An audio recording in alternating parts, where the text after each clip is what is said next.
The internet froze the moment his voice cracked. Not because he was yelling, not because he was chasing attention, but because Traci Braxton's son sat there, calm, shaken, and grieving, and said the one thing nobody ever expected him to say out loud. That his mother's pain didn't start with illness, that her suffering didn't begin at the end, and that for years he believed something darker was circling the Braxton household, something nobody wanted to name, but everyone felt. Now let's be clear, he didn't say this was a crime. He didn't point fingers the way the blogs do. What he did was far more chilling. He spoke about patterns, silence, fear, spiritual confusion, and choices made by adults that left certain children exposed, isolated, and emotionally unprotected. And when he said Evelyn Braxton's name, the room shifted. Because suddenly, fans weren't hearing a wild accusation. They were hearing a son trying to make sense of grief, trying to understand why his mother always felt like the odd one out, why she carried shame that didn't belong to her, why she was constantly told to pray harder, stay quieter, and stop asking questions. Old clips are resurfacing. Old prayers sound different now. Old family arguments feel heavier. And social media is spiraling, asking the same terrifying question over and over again. What if this wasn't superstition, but trauma dressed up as faith? And what if the truth about Traci's pain has been hiding in plain sight this whole time? Because once you hear what her son says happened behind closed doors, you'll never watch this family the same way again. What makes this moment so unsettling isn't just what Traci Braxton's son is saying, it's when he's saying it. Not during the height of reality TV chaos, not in the middle of a publicity cycle, but years after the cameras stopped caring, after the noise died down, after his mother was gone and there was nothing left to gain. According to people close to him, this wasn't even supposed to be public. It started as a private conversation, a late-night call. One of those moments where grief loosens the tongue and the truth spills out in fragments. But once a few words got out, once the tone of what he was carrying became clear, it was impossible to put back. He didn't use the word magic the way the internet did. He talked about fear. He talked about being a child in rooms where adults whispered instead of explained. About prayers that felt more like warnings than comfort. About watching his mother change depending on who was around, shrinking in some spaces, over-apologizing in others, constantly trying to make it right without ever being told what was wrong. Insiders say he described the Braxton household as spiritually intense, emotionally rigid, and deeply confusing for anyone who didn't fit the mold. Faith wasn't optional. Questions weren't welcomed. And if something went wrong, the blame always landed on the same shoulders. Traci. Fans are now revisiting old footage with fresh eyes. Moments that once felt like harmless sibling tension suddenly look like isolation. Scenes where Traci tried to speak and got talked over. Confessionals where she laughed through pain. Jokes that landed a little too close to shame. And through it all, Evelyn Braxton positioned as the authority, the final word on what was righteous, what was acceptable, and who needed correction. According to the son, his mother internalized that pressure. She didn't rebel. She didn't explode. She absorbed it. And over time, that absorption turned into something heavier than sadness. It became exhaustion, guilt with no name, a feeling that she was spiritually out of alignment even when she was doing everything she was told. There are alleged voice notes circulating now, nothing confirmed, but widely discussed, where Traci is heard saying she felt like she was carrying something that wasn't hers, that she felt watched, judged, and constantly corrected in the name of faith. One clip that's going viral features her saying, "I keep praying for peace, but I feel heavier every year." That line alone sent fans into a spiral. Because if you believe her son, the real damage wasn't supernatural. It was psychological and spiritual pressure layered on top of grief, rejection, and silence. And when a person already feels unworthy, already feels like a disappointment, even well-intentioned religious language can become a weapon. Social media erupted almost instantly. Some fans rushed to defend Evelyn, saying she did what she thought was right. Others weren't so forgiving. Twitter spaces filled with people unpacking religious trauma and how it shows up in families where obedience is mistaken for love. TikTok creators started stitching old Braxton family values clips with commentary like, "Why did nobody protect Traci?" And this hits different now. Then came the celebrity reactions. A gospel singer who once worked with the family posted a cryptic message about faith without compassion. A reality TV producer hinted that Traci's story was always edited down to avoid disrupting the family narrative. And one longtime family friend reportedly said, "She was always told she was the problem. Always." But the most chilling detail, the son says his mother tried to speak up more than once. And every time she did, the response was the same: pray more, stop dwelling, don't embarrass the family.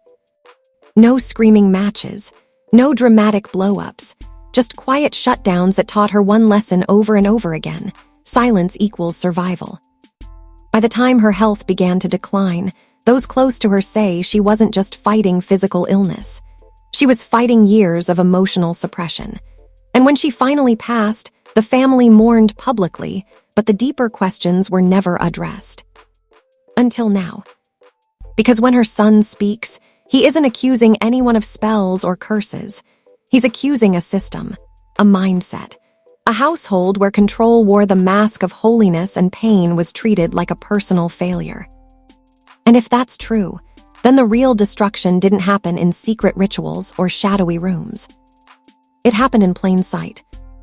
And the next thing he reveals might explain why some people in that family still refuse to talk about Traci at all.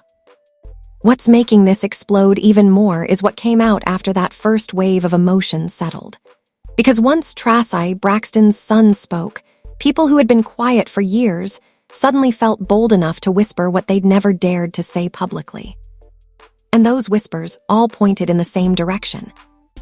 Multiple so-called insiders, former crew members, distant relatives, church acquaintances, started telling eerily similar stories. Not about rituals, not about curses, but about control, about fear disguised as righteousness, about a household where obedience mattered more than emotional safety and where stepping out of line meant spiritual shame. One former family acquaintance claimed that Traci was often described as troubled behind the scenes, not rebellious, not reckless, troubled. That word followed her everywhere. It was used to explain why she didn't fit the image, why opportunities passed her by, why her voice was always the quietest in the room. According to this source, once that label stuck, everything Traci did was filtered through it. If she was sad, it was because she wasn't prayed up enough. If she was angry, it was because she needed deliverance. If she questioned anything, it was framed as spiritual weakness. And the most painful part, her son says she believed it. He claims his mother spent years trying to fix herself for a problem she didn't create. Journaling, fasting, attending prayer circles, apologizing for feelings she couldn't control. One alleged private message that's been circulating, again, unverified but widely discussed, shows Traci writing, "I keep asking God what I did wrong, but he won't answer me." That message alone broke people. Because when fans hear that, they don't hear superstition. They hear someone internalizing blame until it becomes identity. And that's where the conversation shifted from gossip to something much heavier. Suddenly, therapists, pastors, and grief counselors were weighing in online, talking about how spiritual language can be used, intentionally or not, to silence people. How telling someone their pain is a faith issue can stop them from seeking real help. How families can unintentionally destroy someone by never letting them just be human. Then came the resurfaced footage. Old Braxton family values clips started trending with captions like, "Watch how they speak to her," and "Why does this feel cruel now?" Viewers noticed how often Traci was laughed off, interrupted, or corrected. How her vulnerability was treated as inconvenience. How she was praised only when she complied. One clip in particular went viral. Traci says, half joking, half defeated, "I always feel like I'm in trouble." At the time, it was brushed off as humor. Now, fans are calling it a cry for help. And Evelyn Braxton's role in all this is what has people split straight down the middle. Supporters say she was a mother doing her best, raising 6 children under pressure, poverty, and scrutiny. That faith was her anchor, not a weapon. that she didn't destroy anyone, she survived. But critics argue something different. They say intent doesn't erase impact, that even strong women can pass down harm without realizing it, that leadership without empathy becomes control, and that a child raised to fear disappointing God will fear disappointing their parent even more. What's undeniable is that Traci's son believes his mother's spirit was worn down long before her body failed her. He says she felt invisible, replaceable, like her purpose was to endure, not to thrive. And when she finally tried to reclaim her voice later in life, through music, through the show, through honesty, the old wounds never fully healed. There's also a growing conversation about Michael Braxton, the brother who's often left out of these narratives. Fans are questioning why he, too, seemed sidelined, why certain children were elevated while others were managed, why the same two names keep coming up when people talk about sacrifice. That's where the phrase "destroyed" started trending, not as an accusation of murder, but as a description of legacy damage. Destroyed trust. Destroyed confidence. Destroyed the ability to feel safe within your own family. And when people heard Traci's son say, she felt like she was paying for someone else's sins, it sent chills through the internet. Because if that's true, then the tragedy isn't mystical, it's systemic. The Braxton family hasn't publicly responded in detail yet. A few vague posts, some scripture, some silence, and that silence is only fueling the fire. Fans are dissecting every caption, every like, every unfollow. One celebrity pastor posted, "When faith becomes fear, it stops being holy." Another well-known singer commented, "Protect your children's hearts, not just your reputation." And now, everyone is waiting. Because Traci's son hasn't said everything. He hinted that there's one conversation, one moment, that changed how he saw his family forever. A moment he says made him realize his mother was never going to be fully heard in that space. And when that story comes out, people are saying it won't just reopen wounds. It will force a reckoning. Because the scariest truth isn't that something dark happened to Traci Braxton. It's that something dark was allowed to grow, while everyone looked the other way. And this is where the story takes its darkest turn, not because of spells or shadows, but because of what happens when silence becomes tradition. In the days after Traci Braxton's son spoke, something strange happened online. Posts began disappearing. Comments were deleted within minutes. Videos analyzing his words were taken down or demonetized without explanation. And that only made people talk louder. Because whenever a story gets quiet too fast, people assume someone wants it buried. Screenshots started circulating of alleged DMs from people claiming they grew up around the Braxtons' church circle. Again, nothing confirmed, but the stories followed the same unsettling pattern. They described a culture where image came first, where pain was prayed away instead of addressed, and where children learned early that obedience was love. One message that went viral read, "You didn't disobey your mother, you disobeyed God." That line alone shook people to their core. Fans began saying, "That's not black magic, that's emotional control dressed up as faith." And that's when the narrative shifted again. Because Traci's son never actually said the words black magic the way the internet ran with it. He spoke about energy, about feeling like his mother was drained long before she got sick, about watching her spirit dim over the years while everyone else moved on. It was the audience that filled in the gaps with their own fears, their own experiences, their own trauma. But once that door opened, there was no closing it. Old interviews resurfaced where Traci spoke about feeling overlooked, about being the other one, about trying to prove herself not just to the world, but to her own family. At the time, it sounded like insecurity. Now it sounds like someone begging to be seen. One clip in particular stopped people cold. Traci laughs nervously and says, "I don't want to cause trouble." And the room goes silent. Not awkward silence, controlling silence. The kind that tells you you've said too much. Psychologists on TikTok started breaking it down.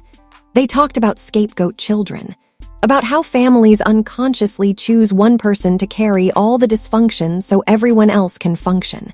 How that person often becomes the problem, even when they're the most honest one in the room. And suddenly, people weren't just rewatching the show for drama. They were rewatching it like evidence. They noticed how Traci was encouraged to joke through her pain, how her vulnerability was always redirected, how moments that should have been tender were turned into punchlines, and how quickly conversations moved on when she got too real.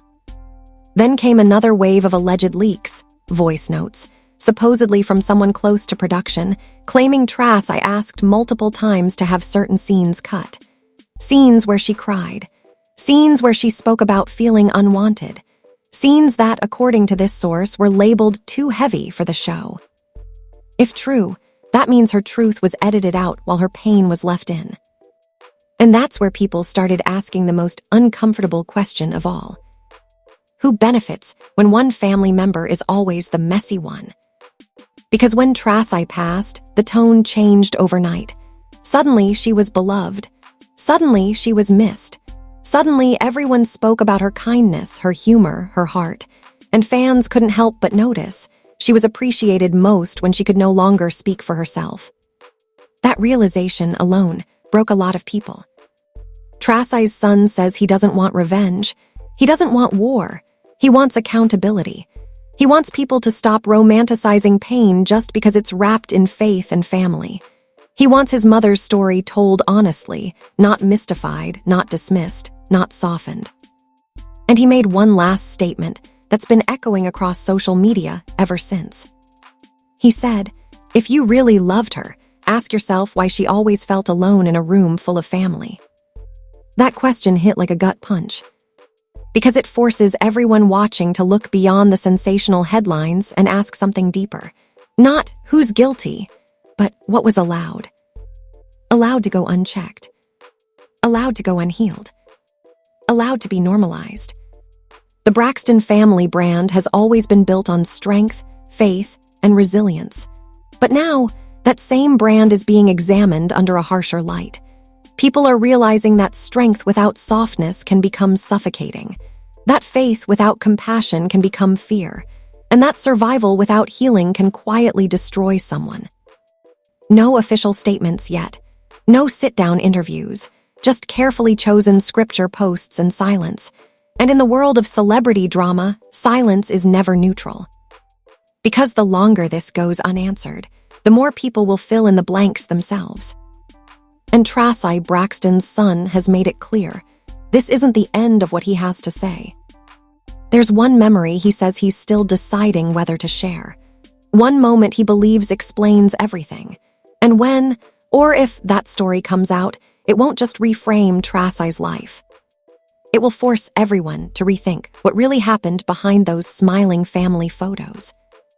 Because sometimes, the most dangerous thing isn't dark magic. It's a family that never learned how to listen. If you made it this far, then you already feel it. This story isn't just gossip, it's unfinished business. This isn't the kind of situation you scroll past and forget. This is the kind of moment where silence actually matters, where voices being heard can change how a story is remembered forever. Right now, this conversation is unfolding in real time. Clips are being analyzed. Old interviews are being rewatched. People are finally asking questions that were ignored for years. And what happens next depends on whether people stay engaged or let this get buried like so many uncomfortable truths before it. So I need you to do 3 things, and I don't say this lightly. First, hit like, not because you agree with every theory, but because this story deserves to stay visible. Algorithms don't care about truth, they care about engagement. Second, subscribe and turn on notifications. Because if and when more details come out, and insiders are already hinting that they will, you don't want to be catching up after the narrative has already been rewritten. And finally, comment. Say what you think. Say what stood out. Say what made you uncomfortable. Say what questions you still have. This isn't about choosing sides. It's about refusing to let a human story be reduced to headlines and rumors. Because once the internet moves on, families rewrite history. And voices like Traci's and now her son are the ones that disappear first. Stay here, stay paying attention. This story isn't over, and missing the next chapter might mean missing the truth entirely.